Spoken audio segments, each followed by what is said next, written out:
அஸ்ட்ரோசைன் channel வாயிலாக உலகெங்கும் வாழ்ந்து கொண்டிருக்கின்ற அனைத்து நேயர்களுக்கும் டாக்டர் சதீஷினுடைய அன்பார்ந்த வணக்கங்கள் மற்றும் வாழ்த்துக்கள். Happy new year. இந்த 2024ஆம் ஆண்டினுடைய முதல் மாதமாகிய இந்த ஜனவரி மாதத்தினுடைய பலன்கள் தான் டீட்டெயிலாக பார்க்க போகிறோம். இந்த ஜனவரி மாதத்தின் கிரக நிலைகளை பார்க்கும் பொழுது குரு பகவான் வக்ர நிவர்த்தி அடைந்து மேச மனையிலும், மனோ காரகன் என்று சொல்லக்கூடிய சந்திர பகவான் இந்த வருடத்தினுடைய தொடக்க நாளிலே, அதாவது சிம்ம மனையில பூரம் நட்சத்திரத்தில் வீற்றிருந்தும், கன்னி மனையில் கேது பகவானும், அதே சமயத்தில் விருச்சிக மனையில் சுக்கிர பகவான் அமர்ந்திருக்கார். அந்த சுக்கிர பகவானானது இந்த ஜனவரி மாதம் 18ஆம் தேதி என்று தனுசு மனையில் போய் பிரவேசிக்க போகிறார். சூரிய பகவான், புதன் பகவான், செவ்வாய் பகவான் இந்த 3 கிரகங்கள் தனுசு மனையிலும், இந்த ஜனவரி 15ஆம் தேதி சூரிய பகவான் பெயர்ச்சி அடைந்து மகரத்துக்கு சென்று பலனை கொடுக்க போகிறார்கள். சனி பகவான் கும்ப மனையிலும், ராகு பகவான் மீன மனையிலும் அமர்ந்து கொண்டு என்ன மாதிரியான பலன்கள், சாதகம் என்ன, பாதகம் என்ன என்பதை பற்றியும், இந்த மாதத்தில் எந்த தெய்வத்தை வழிபட்டால் நமக்கு நல்லது என்கின்ற வகையில் இப்போ நம்ம டீட்டெயிலாக பார்க்க போகிறோம். அதற்கு முன்னால் நம்மளுடைய சேனலை ஃபஸ்ட்டு டைம் நீங்கள் பார்ப்பவர்கள் என்றால் மறக்காமல் சப்ஸ்கிரைப் பண்ணிக்கிங்க. கன்னிராசி அன்பர்களே, இந்த 2024ஆம் வருடம் ஜனவரி மாதம் எப்படி இருக்கும் அப்படின்னு பார்க்கும் பொழுது, உங்களுடைய ராசி அதிபதி, லக்ன அதிபதி என்று சொல்லக்கூடிய புதன் பகவான் 4ஆம் இடம் என்கின்ற சுகஸ்தானத்தில் அமர்ந்து கொண்டு குருவினுடைய பார்வை பெற்றிருப்பது உங்களுக்கு அனைத்து விதத்திலும் நன்மை தரக்கூடிய ஒரு அமைப்பு தான். உங்கள் ராசியிலேயே கேது உட்கார்ந்துருக்காரே, சர்ப்ப கிரகம் என்று சொல்லக்கூடிய கேது இருப்பாரே, அப்போ கேதுவினால் நமக்கு பல தொல்லைகள் ஏற்படுத்துமா அப்படின்னா அப்படி கிடையாது. கேது, அந்த கண்ணியில் இருக்கக்கூடிய கேது உங்களை பெரிய அளவுக்கு கெடுக்காது. அதாவது இந்த கேதுங்கிறது ஞானக்காரகன் அல்லவா, உள்ளுணர்வு சக்திங்கிறது அதிகமாக இருக்கும். அதாவது சில அனுபவங்களை உங்களுக்கு கொடுக்கும். யார் நல்லவர், யார் கெட்டவர், உங்களுடைய உறவுகள் இப்படிப்பட்டவர், உங்களுடைய வாழ்க்கை தன்மை எப்படி இருக்கணும் அப்படிங்கிற அந்த உள்ளுணர்வு சக்தி என்பது இந்த மாதம் உங்களுக்கு அதிகமாக இருக்கும். ஆனால் அதே சமயத்தில் உங்கள் லக்னாதிபதி ராசி அதிபதியோட அந்த சூரியனும் செவ்வாயும் இணைவு பெற்றிருக்காங்க. அந்த சூரியனுங்கிறது யாரு? 12க்குரியவன், செவ்வாய்ங்கிறது 8. அப்போ 8, 12 அதிபதியோட உங்கள் ராசி அதிபதி இருக்கிறதுனால சில நெகட்டிவ் எண்ணங்கள் ஏற்படுத்தும், எதிர்மறை எண்ணங்களை கொடுக்கும். அப்போ பாசிட்டிவ் எண்ணங்களை வளர்த்து கொள்ளணுங்கிறதையும் ஞாபகத்தில் வைத்துக் கொள்ளுங்கள். எந்த ஒரு புதிய விஷயமாக இருந்தாலும் ஒரு தடவைக்கு 2 தடவை யோசித்து செய்யணுங்கிறதையும் ஞாபகத்தில் வைத்துக் கொள்ளுங்கள். அதே சமயத்தில் அந்த கோபம், ஆக்ரோஷம் என்பது இயல்பாகவே உங்களுக்கு வரும். அப்போ கோபத்தையும் ஆக்ரோஷத்தையும் குறைத்து கொள்ளணும் இந்த மாதம் அப்படிங்கிறதையும் ஞாபகத்தில் வைத்துக் கொள்ளணும்.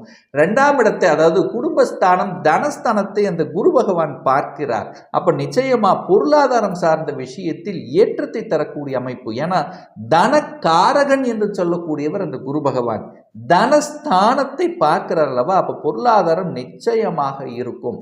தனம் பெருகக்கூடிய வாய்ப்பு, செய்யக்கூடிய தொழில்களாக இருந்தாலும் வேலையாக இருந்தாலும் உங்களுக்கு தனத்தில் குறைவு ஏற்படுத்தாது.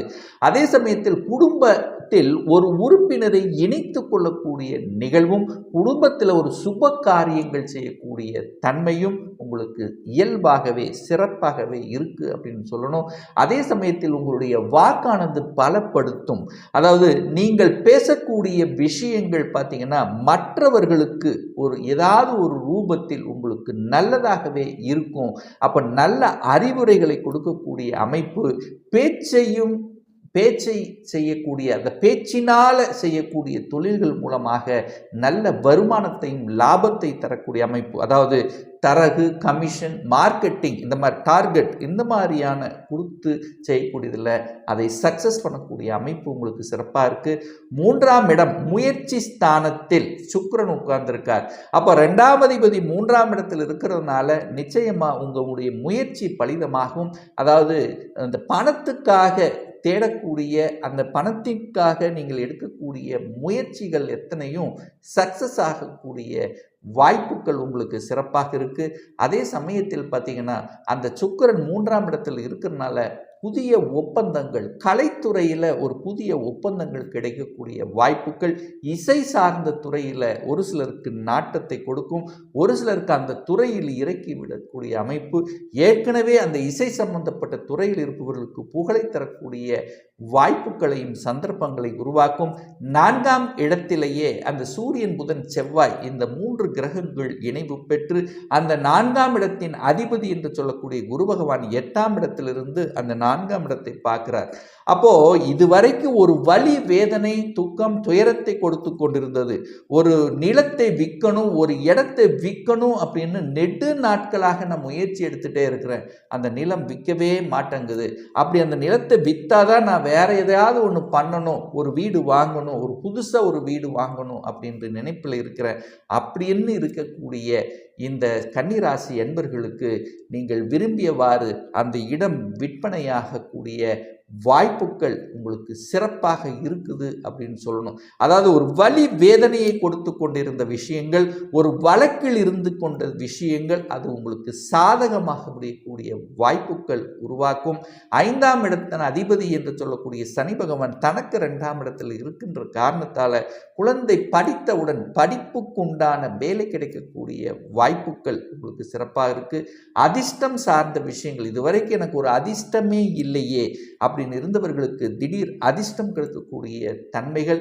6ஆம் இடத்தில் சனி இருக்கிறதுனால, சனி அதாவது 6ஆம் இடத்தில் சனி இருப்பது உங்களுக்கு சிறப்பு. அப்போ எதிரியை நசுக்கும். கடன் சார்ந்த விஷயத்தில் இருந்து வந்த தொந்தரவுகள், பிரச்சனை, அதாவது கடன் அடைப்பதற்கான சாத்தியக்கூறுகளை நிச்சயமாக உருவாக்கும்.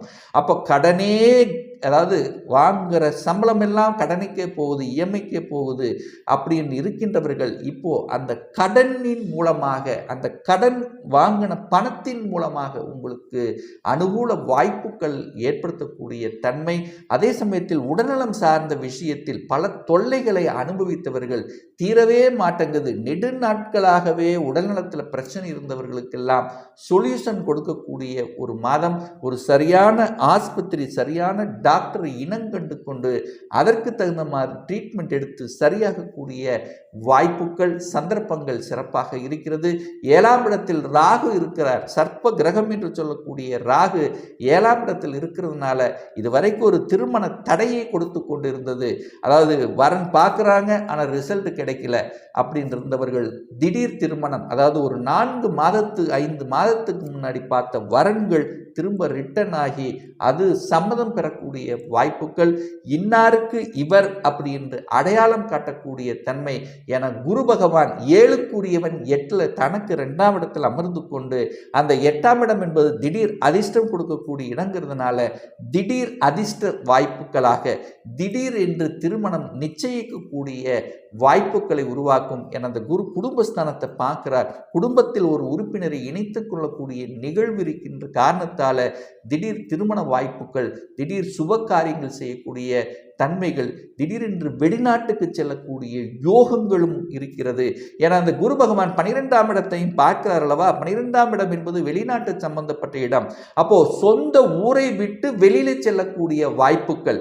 அப்போ இதுவரைக்கும் நான் சொந்த ஸ்டேட்ல இருக்கிறேன் அப்படின்னு இருக்கிறவர்களுக்கு அதர் ஸ்டேட்டுக்கு செல்லக்கூடிய வாய்ப்புகள், அல்லது வெளிநாட்டுக்கு செல்லக்கூடிய வாய்ப்புகள், வெளிநாட்டு வாணிபம் சம்பந்தப்பட்ட தொழில் செய்யக்கூடிய சந்தர்ப்பங்கள் நிச்சயமாக இந்த மாதம் உங்களுக்கு ஏற்படுத்தி கொடுக்கும். அதே சமயத்தில் அந்த குரு 8ல் இருக்கார் அல்லவா. அப்போ 8ஆம் இடம் என்பது வம்பு, வழக்கு சம்பந்தப்பட்ட விஷயங்கள் அல்லவா. அப்போ ரொம்ப நாளாக எனக்கு ஒரு வழக்கே இருக்குது, பிரச்சனையாக இருக்குது, செய்யாத குற்றங்களுக்காக ஒரு தண்டனை. ஸோ இந்த மாதிரியான தன்மையில் இருக்கின்றவர்கள் அதிலிருந்து விடுதலை பெறக்கூடிய சாத்தியக்கூறுகள் உங்களுக்கு சிறப்பாக இருக்குது. பாக்யாதிபதி என்று சொல்லக்கூடிய சுக்கிரன் முயற்சி ஸ்தானத்தில் அமர்ந்து கொண்டு அந்த பாக்யஸ்தானத்தை பார்க்கறதுனால தந்தையின் மூலமாக நல்ல பல அனுகூலங்கள், மேன்மைகள் கிடைக்கக்கூடிய அமைப்பு என்பது இந்த மாதம், அதாவது 15ஆம் தேதிக்கு அப்புறம் சிறப்பாக இருக்குது. ஏன் சொல்கிறேன் அப்படின்னா, அந்த சூரிய பகவான் 5ஆம் இடத்துக்கு அமருகிறார். எங்க மகரமனைக்கு அமர்ந்து கொண்டு தனது 7ஆம் பார்வையாக 11ஆம் இடத்தை பார்க்கிறார். அப்போ தந்தையின் மூலமாக லாபங்கள், தந்தையின் தொழிலை எடுத்து நடத்தக்கூடிய சந்தர்ப்பங்கள் ஒரு சிலருக்கு ஏற்படுத்தும். அப்போ அரசின் மூலமாக அரசு எக்ஸாம் எழுதி காத்து கொண்டிருந்தவர்கள் அல்லது அரசியல்வாதிகளாக இருப்பவர்கள், அந்த சூரியனுடைய காரகம் சம்பந்தப்பட்ட அரசியல்வாதிகள், அரசாங்க ஜாப் தலைமை பண்புல இருப்பவர்கள், அதிகாரத்தில் இருப்பவர்களுக்கு அனுகூலத்தை கொடுக்கக்கூடிய ஒரு நல்ல வாய்ப்புள்ள ஒரு மாதமாக உங்களுக்கு அமைகிறது. 10ஆம் இடத்தை, அதாவது 10ஆம் இடம் என்பது தொழில் ஸ்தானத்தின் அதிபதி அல்லவா, அவர் 4ஆம் இடத்தில் அமர்ந்து கொண்டு தொழில் ஸ்தானத்தை பார்க்கிறார். ஒரு சிலருக்கு தொழிலை விரிவுபடுத்தக்கூடிய தன்மைகள், தொழிலை விரிவுபடுத்துவதற்கான அந்த கடன் உதவி கிடைக்குமான நிச்சயமாக உதவி கிடைக்கும். ஒரு சிலர் வீடு வாங்கணும் அப்படின்ற யோகம்ங்கிறது நிச்சயமா உண்டு. தன்னுடைய அறிவையும் புத்தியையும் வைத்து செய்யக்கூடிய தொழில்கள், எந்த தொழிலாக இருந்தாலும் தன்னுடைய அறிவு, அதாவது கன்சல்டன்சி சார்ந்த துறையில் இருப்பவர்களுக்கு அனுகூல வாய்ப்புகள்.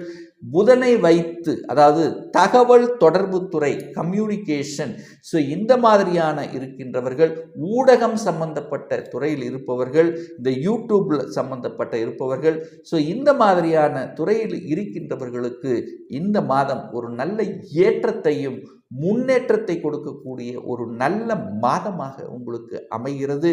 அதே சமயத்தில் நிறைய பேர் பார்த்தீங்கன்னா, அதாவது கோயிலுக்காக ஒரு பிரார்த்தனை செய்வது, அந்த கோயில் காரியங்களில் ஈடுபடுவது, அதாவது ஒரு சிலருக்கு பார்த்தீங்கன்னா ஆன்மீக நாட்டங்கள், ஆன்மீகத்தில் பற்று ஏற்படக்கூடிய சந்தர்ப்பங்கள் சிறப்பாக இருக்கிறது அப்படின்னு சொல்லணும்.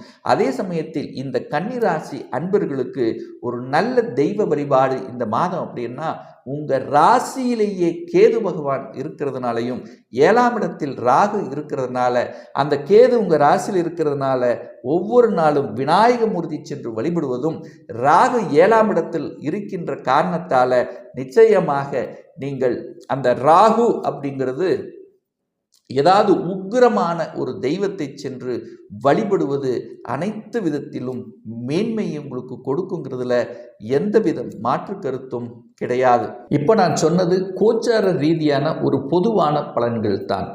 இந்த ராசி நட்சத்திரத்தில் பார்த்தீங்கன்னா பல கோடிக்கணக்கான பேர் இருப்பாங்க. ஒவ்வொருத்தரும் டிஃப்ரெண்ட், ஒவ்வொருவருடைய ஜாதகமும் வேறுபடும், ஒவ்வொருத்தருடைய கிரக அமைப்புகளும் வேறுபடும், தசா புத்திகளுக்கு தகுந்த மாதிரி பலன்கள் வேறுபடும்.